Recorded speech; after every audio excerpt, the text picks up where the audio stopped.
Je m'interroge ce jour sur la question des multiples financements de projets liés à l'électrification rurale, sans suite, sans aucun audit dans ce pays.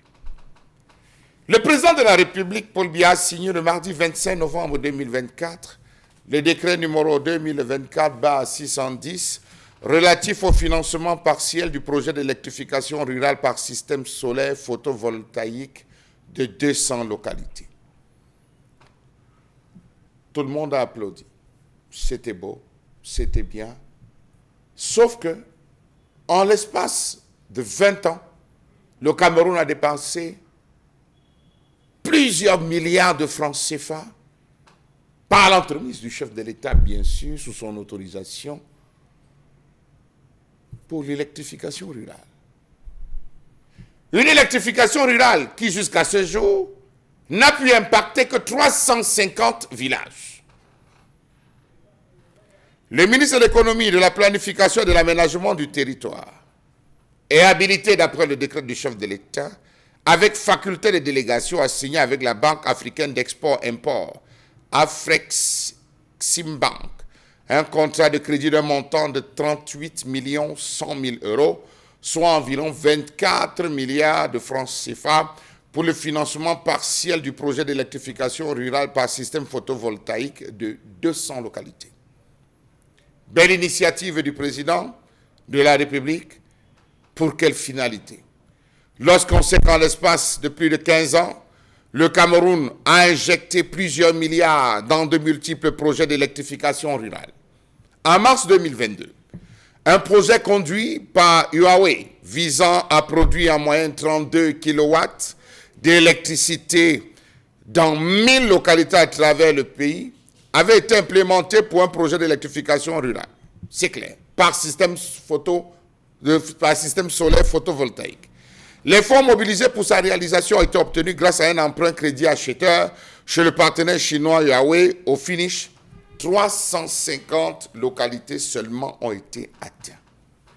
En 2023, un autre contrat de crédit a été signé le mardi 7 mars 2023 pour un montant de 53 millions d'euros, soit environ 34,7 milliards de francs CFA, pour le financement partiel du projet d'électrification rurale par système solaire photovoltaïque de 200 localités au Cameroun.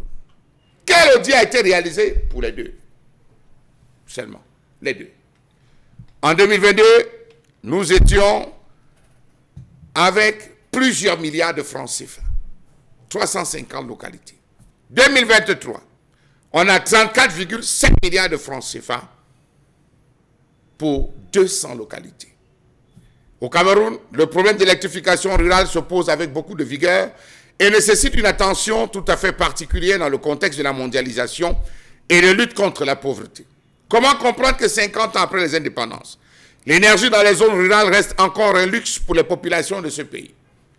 Dernier rapport rendu, 90% du monde rural est dans le noir au Cameroun. Pourtant, le Cameroun a adopté la loi numéro 98/022 régissant le secteur de l'électricité en 1998, complété par le décret numéro 2000/464/PM régissant les activités du secteur en 2000 et établi une agence de régulation du secteur de l'électricité, ARCEL, et une agence de l'électrification rurale, AER. Nous sommes en 1999. L'AER a été créée dans le but de promouvoir et développer l'électrification rurale sur l'ensemble du territoire national. Mais sa mission piétine encore, car le pays affiche le taux d'accès à l'électricité le plus bas.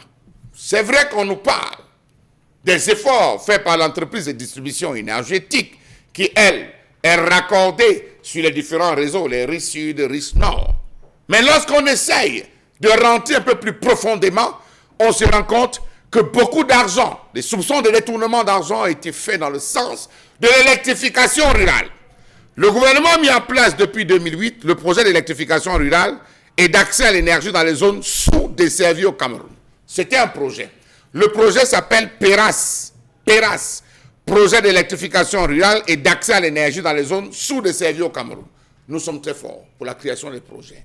nous avons une agence, Arcel, nous avons une structure, l'agence d'électrification rurale au Cameroun, et nous avons le PERAS. Qu'en est-il donc de ces projets budgétivores si lorsque vous vous déplacez, partant de Douala pour Mbanga, partant de Douala pour Kondo Titi et Kona, où les projets pilotes avaient été portés, vous allez vous rendre compte qu'au fond, le chef de l'État, il signe pour signer.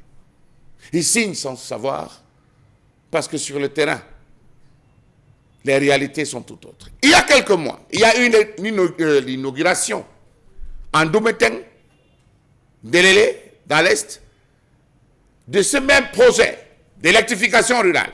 C'était beau, on a eu des panneaux, on a eu des batteries. Sauf que, comment comprendre l'agence? Que l'agence chargée de l'élaboration et de la mise en œuvre de la politique du gouvernement dans le domaine de l'électrification rurale au Cameroun fait face à un capital humain qualitativement et quantitativement insuffisant face à la forte demande des populations. Savez-vous que dans cette affaire encore de panneaux solaires photovoltaïques, nous sommes rentrés dans la sous-traitance de la sous-traitance, occasionnant encore des dépenses inutiles et stériles. Pourtant, nous avons des Camerounais qui ont les compétences et les capacités de pouvoir produire, de pouvoir installer, de pouvoir maintenir, de pouvoir faire fonctionner. Mais au Cameroun, on adore la sous-traitance. Savez-vous que dans ces différentes agences, il y a un excès de postes et de responsabilités? Un effectif où 90 postes seuls sont occupés sur 155. 90 postes, c'est trop. Savez-vous que les ressources financières de l'agence sont en deçà des besoins en dépit de l'existence des fonds d'énergie rurale, FER, dont les ressources du fonds sont constituées de toutes les ressources publiques, budget d'investissement public de l'État, BIP, fonds en faveur des pays pauvres très endettés, initiative d'allègement de la dette multilatérale, fonds spécial d'équipement et d'intervention communale, FECOM, Programme national de développement participatif, PNDP, et celle des bailleurs de fonds disponibles pour les projets liés à l'énergie et l'électrification rurale. Tout cet argent va où? Pour que le chef de l'État encore autorise. Dans tous les cas, qui vivra au Cameroun verra. Les zones rurales restent abandonnées. En moyenne, dans les zones rurales, moins de 10% de ménages ont accès à l'électricité, et nous parlons de l'hydroélectricité. Quand on nous parle désormais de systèmes photovoltaïques, c'est beau, c'est bien, sauf qu'au fond, c'est le dépannage des petits copains.